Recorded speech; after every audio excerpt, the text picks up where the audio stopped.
When the sun goes down, the stars come out. From deep in the heart of Texas, it's the Star at Night. Coming to you from the Cowboys facility at the Star in Frisco. With your hosts, Kelsey Charles and David Hellman.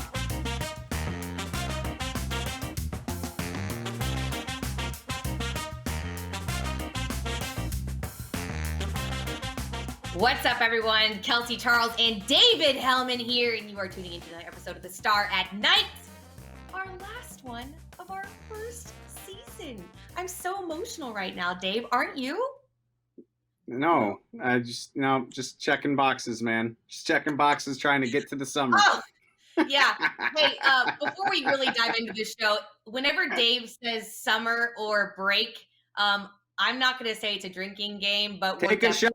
No, do it. Take a shot. You'll be on the floor. Listen.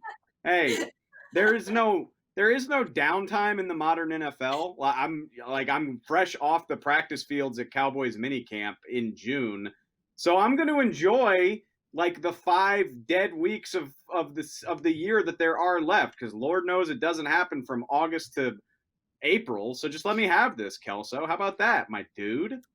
Maybe not. So I will be keeping a tally, though, throughout the entire episode. So go ahead and crack open a Miller Lite right now and buckle up, kids, because we are going to give you some content to help you make it through said break. Dave, that's one. Minicamp. That's one.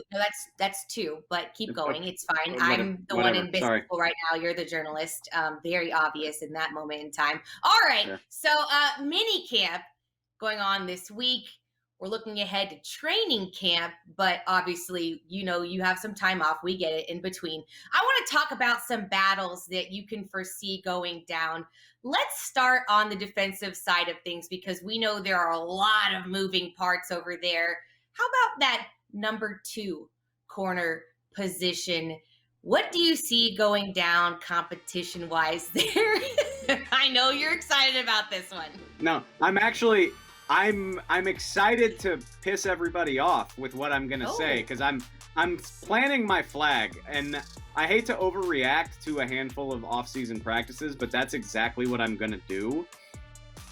I just think Anthony Brown has the inside track on that thing. Like, I know that Kelvin Joseph is a top 50 pick, and I know Nahshon Wright has had a really solid spring. I don't think you can underestimate 5 years of NFL experience. That's exactly what Anthony Brown has. He's the old head in that secondary. I really think Trayvon Diggs, Anthony Brown, Jordan Lewis really have an inside track to start at cornerback, and I bet that's going to make a lot of people mad, but I don't really care.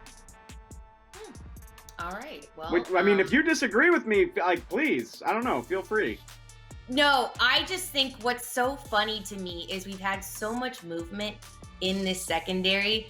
When you're talking about Anthony Brown being your veteran, that's just a weird place to be. So, Hey, listen, it's the NFL. It's how it works. I'm here for it. And honestly, I think you might be on track and on point in terms of your analysis. But again, I don't put a lot of stake in what happens in the spring. I think it's good for these guys to get the reps, but I'm really, really interested to see how training camp plays out, obviously, like we all are. So we'll answer that later in the summer. That's 3. Go for it. Drink. All right, so how about left guard? We'll switch to the other side of the ball real quick. It's been a topic of discussion. I've been concerned about the continuity on the O-line. So how about that battle for the left guard position? What are your thoughts there? I'm going to, listen, I'm sorry that I'm boring, but I'm going to throw up the horns, baby. People are underestimating how hard it is to, steal a starting job in the NFL. Connor Williams was the only guy on that line that played every game. And I think he's going to be your starting left guard. I think continuity is a big part of that. He's familiar with Tyron Smith. He worked with Tyler Biadasz last year. It's more than some of these other guys can say. Connor McGovern played most of his snaps at right guard. Connor Williams, hook 'em horns. Wow. Producer Caden, please clip off that little. You can't argue with me. You're in UT Business School. You have to agree. I'm here for the hook 'em horns. And if you don't think that clip of you throwing up the horns is going to make it on the internet, you are dead wrong, my friend. If you don't mind cutting that for me first, those of you watching, that would be great. But otherwise, I will get it from Kaden and wear it out. All right. So another thing that's kind of been wearing me out already is the linebacker conversation, because we have like 50 of them on the team right now. And as if we didn't talk about them enough in the offseason and who's going to be here and who's not. So we've got a bit of a battle in terms of who's actually going to be making it on the field and having more of that starter role. So give us the breakdown of that situation, if you will. Man, there ain't nobody in Cowboy land outside of like the front office and Dan Quinn that can fully answer that question. But I will say, I'm starting to wonder, like it's easy to pencil Leighton Vander Esch and Jalen Smith into that spot. Makes a lot of sense. I think they're going to play a lot of snaps. But man, Keanu Neal is playing a lot at linebacker during this offseason program. He was out there all the time. And oh, by the way, Micah Parsons is a lot of fun. I'm just saying, he's a lot of fun. Like, he can do a lot of cool stuff. He can blitz. He can rush the passer. He can drop in coverage. They haven't put pads on, but he looks really impressive. So, I mean, the answer is going to be a lot of guys, obviously. But, like, I'm starting to think they're going to carve out very specific roles for Keanu Neal and Micah Parsons. And I think Leighton and Jalen snap counts might come down a little bit because of that. Yeah, I mean, I think that Neal is definitely a Dan Quinn guy, and I think that you'll see that reflected in his playing time. I love the fact that you talk about Micah Parsons and the versatility that he brings. We heard about that from his college coach, how he can, put pressure up the middle. Talked about him playing defensive end previously, too. Apparently, DeMarcus Lawrence got wind of that and got excited himself. So, yeah, I think there's a lot to look forward to with this guy. And while I know there's a lot of people, myself included, who were kind of scratching their heads at first when we went linebacker initially in the draft, I have to say he is making me a full-blown believer, but not in terms of chess. I don't know if his performance quite stacks up in the off-the-field categories, but you know what? You can't win them all, Micah. I'm sorry, my guy. It's true. I mean, yeah, it's gonna take him some time to catch Amari on the chessboard, but that's all right. He's gonna be here for 5 years. He signed his contract today, or he's this week sometime. I don't remember. He signed his contract. Yeah. That's what matters. Yeah, it's fine. You need a break. All right. So defensive tackle. Drink.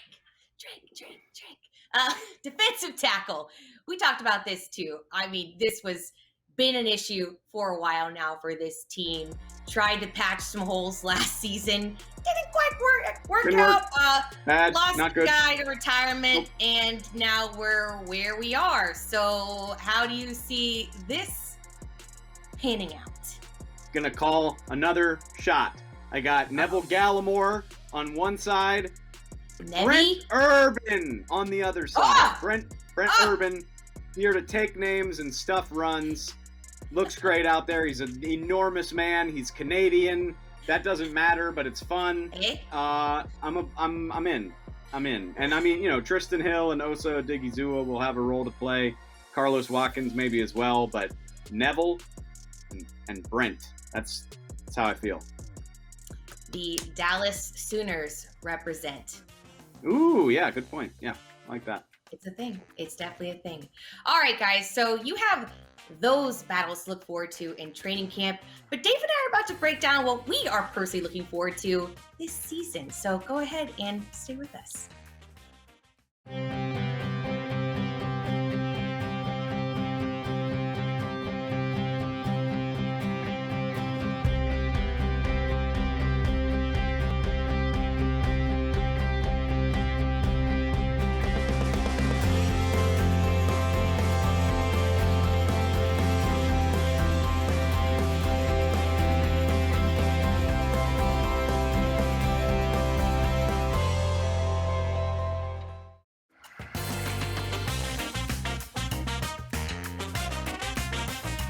Hey y'all, welcome back to the show. And Kelsey, we're going to be talking about what we're looking forward to the most about 2021.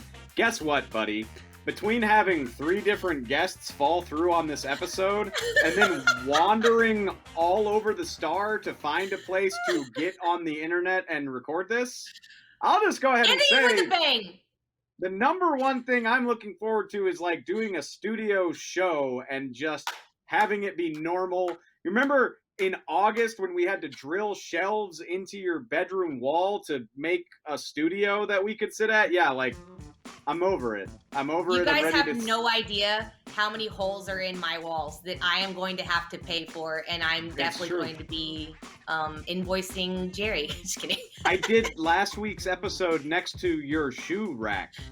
Like, just shoes everywhere. I'm in our lovely coworker, Kevin. Thanks, Kev, for letting me use your office. You didn't actually give me permission, but that's where we're at. That's what the first season of The Star at Night has been all about, is improvising. So, really looking forward to a more traditional TV experience in 2021. What about you? Yeah, I mean, I think for me, normalcy in general will be exciting.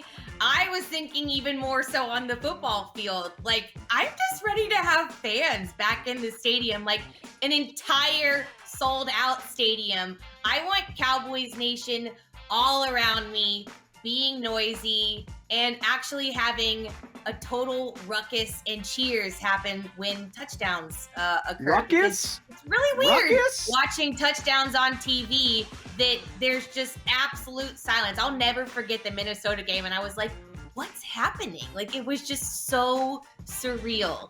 And yeah, I'm excited for human interaction. I didn't have you pegged as a Wu-Tang fan, that's all. Like, you want to bring the ruckus, and I appreciate that. I respect the hell out of it. I gotta be honest, like, I've been back around the team a little bit during these OTAs, getting to see guys and meet guys.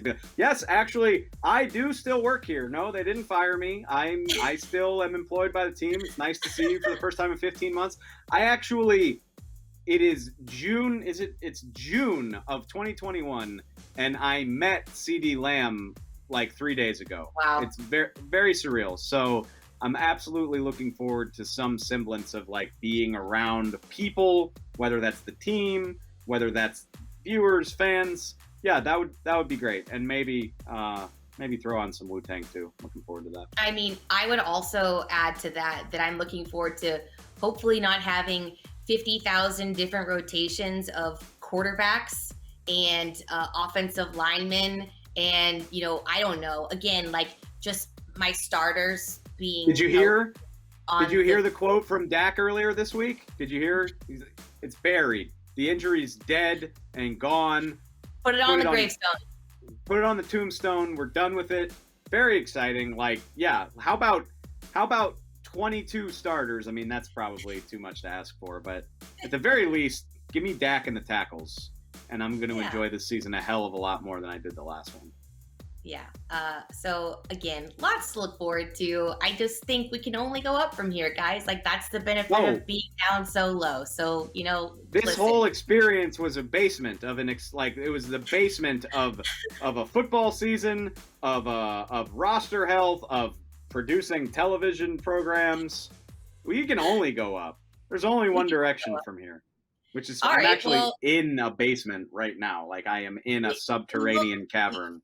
You look like you're under house arrest, like that. Just being totally honest with you. So, it's the improvement will be real next season. But we're not done talking about next season. And honestly, we want to get some input from you guys. So stay tuned for how you can have a hand in shaping what we do here on this show. Coming up next.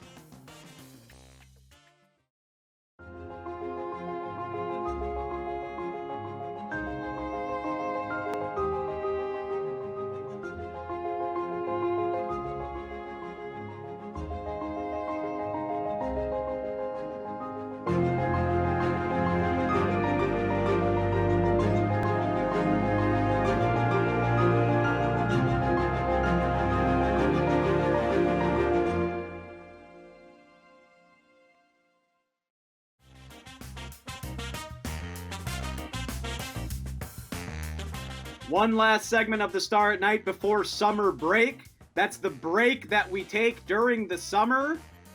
So, first of all, take some drinks, and second of all, let's get the hell out of here and enjoy the time off before we're back doing this again before no time at all. But Kels, this was a very exciting, fun experience for, all of the nightmare involved with COVID notwithstanding. I very much enjoyed working with you, and I'm looking forward to another year of the Star at Night. But I'm curious how we're going to make this thing better, because we definitely can. And so in the spirit of that, we're thinking about things we can do next year, people we'd like to talk to. I thought we could throw out some guest lists and sort of inspire ourselves during the summer, people we want to talk to, things we're trying to do when we're done taking all these shots. How's that sound? If you've lost count, you're at 8, by the way. So catch up. But yeah, I am looking forward to my summer break as well. That's 10. And I really have put a lot of thought into the types of people I want on this show. And so hear me out real quick. I've got 3 names that I'm going to throw your way. One, first up, I can't believe we haven't thought about this before. Chris Paul. Like, he needs to be on the show. Like, we need to figure out. He is a Cowboys diehard. He is a big Cowboy fan. I know.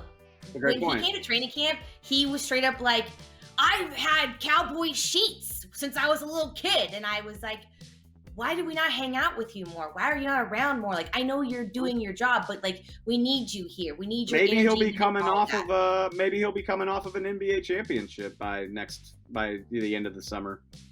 I'm just saying, Chris, it could be fun. Okay. So I feel like that's my first one.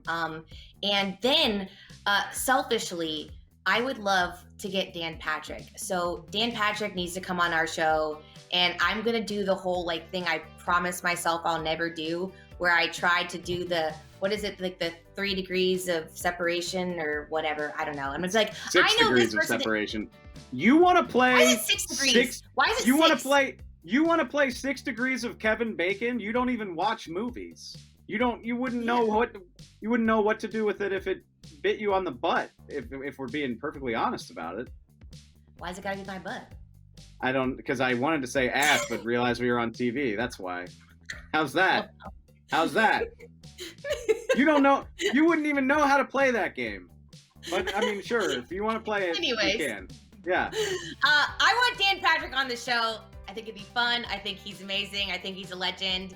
And I want to be a slight fangirl and be like, I know someone that knows you, but either way, I think it'd be cool to have him on. So he's my number 2. And last but not least, we're going to reach for the stars on this one, guys, because why not just have a random excuse as to how and why you want to meet your celebrity crush and your future husband. So, he fell off my shelf. Anyways, John Mayer, who's normally up here. My cat knocked him down. It's fine. We're getting it fixed. But we're going to get John Mayer on the show if it's the last thing I do. So producer Kaden, hope you're ready for that. And Johnny, I know you're a big Cowboys fan. I know you're watching, love the new song. So we'll see you next season. I was about to freak the hell out because I thought you were going to steal mine, because I also want my celebrity crush on the show, but she is a Texas native and a lifelong Cowboy fan. Mm-hmm. I just feel like we got to get Casey Musgraves to come on our show. We have to. She's going to put out... She wore the DCC outfit. That's what I'm saying. She's from Golden, which is in like the Tyler area. She's from like an hour and a half away. She's a Cowboy fan. She's worn the DCC costume. I feel like we know people that work here. Leave it to Casey. Leave that to her. But she's going to drop an album at some point this year, so we're going to get to work on Casey. And number 2, you can call this boring if you want to, but I'll shoot for the stars and say it's more likely that we get Casey Musgraves than Dak Prescott. Because I'll take you behind the curtain for those of you that don't know. QB1 of the Dallas Cowboys doesn't come on dumbass shows like this. So wow. I mean, look, I love our show, but we are at the bottom. We are at the bottom of the totem pole. Dak is talking to NBC and Fox and ESPN, but I'm gonna beg him. I'm gonna beg Dak. We're gonna get him on the show in 2021. That's the goal. And then honestly, if we get those two, you did it for me. Okay, Mina. You're welcome. Mina, come on the show. Mina! ESPN people don't typically do cross-platform stuff, but yeah, let's get Mina. I would die a happy man, I think. we want to hear who you guys are interested in us having on this show, or anything you want to see this upcoming season while we take our summer break. You have a lot of time to brainstorm and a lot of beveraginos to drink. A lot of shots to take. That's right. Today and also over the summer. Your total count, I believe, is 13. If I'm actually if I can, Way to go, Andy right. Cohen. That's like some real. That's some real Watch What Happens live stuff right there. Yeah, I love it. So much. I've grown a lot this season, and so I'm just really happy about it. Guys, this has been fun. I'm super pumped to be back on the air. Super pumped to be hanging out with my friend David, the best producer in the game, producer Caden. Big ups to Derek Eagleton for some reason approving this, but we're back. And you guys enjoy your summer break. That's 2 more. And we'll see you guys at the beginning of the season. And cheers. Bye, y'all.